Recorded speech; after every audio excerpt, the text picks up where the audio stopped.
that facility planning. Reports have indicated that parents and the society at large continues to neglect educating their children on sexual and reproductive health issues that has led to an increase of early teenage pregnancies as well as pregnancy-related deaths. Seated together just beside the bed, this 13-year-old girl has just been supported to deliver a healthy bouncing baby.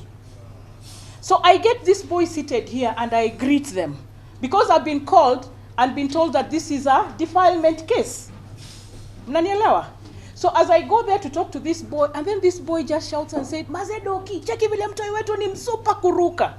And I'm like, "What? Mtoi wenyu na nani? Atu mtoi ni wetu." This boy is 12. This boy is 12. The girl is 13. The mother to the girl has come to talk to you saying that mtoto wake amerepiwa. And here is a guy telling you, cheki mtoi wetu vile ni msupa kuruka. These are the Romeo and Juliet cases that we are having. Still struggling to reduce teenage pregnancy. Who has talked to these kids about it? The provision of services requires skilled healthcare workers at all levels of the health system. According to statistics from the MNH Coalition of Kenya, access to maternal services continues to be low at 62% in the 2021-2022 financial year, a decrease from 74% in 2018. One of the issues being inadequate emergency services for pregnant women.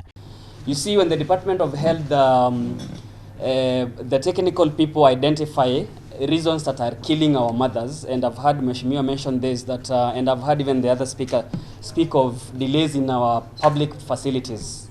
We have ambulance services that are not meeting the needs of mothers and children. Yeah. So we have problems of ambulances. We have ambulances, we don't have fuel. We have fuel, we don't have a driver. We have a driver, there's no nurse. We have a nurse, there are no commodities. What we are saying is we have a lot of challenges. So, but you know, Nairobi is ours.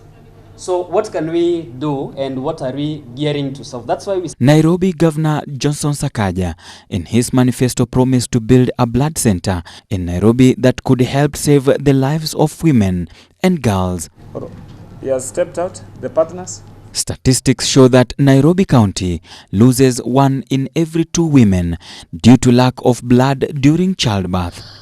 In the health sector, in the health committee, we oversight the health department through making statements. An MCA can come with a statement regarding healthcare, maybe poor healthcare in Mama Lucy. The recent case where a lady was giving birth, died after giving birth to twins. So because of negligence of the doctors, she was left bleeding like for around 24 hours.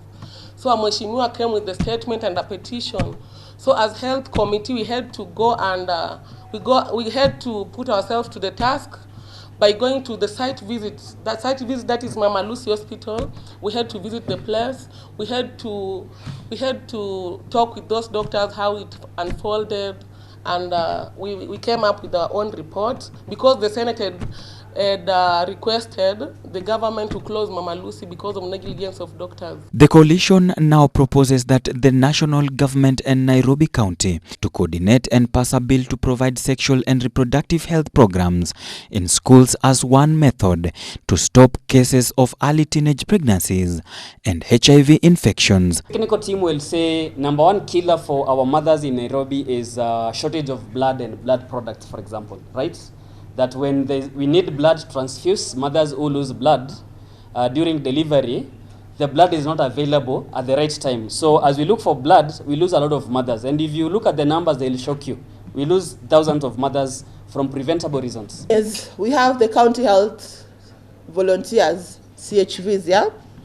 They should be able to get support as an integral role to ensure women access to skilled birth attendants. That is the SBA. For Ebro TV, Amode Francis. How many mothers go there? So can you, as MNH,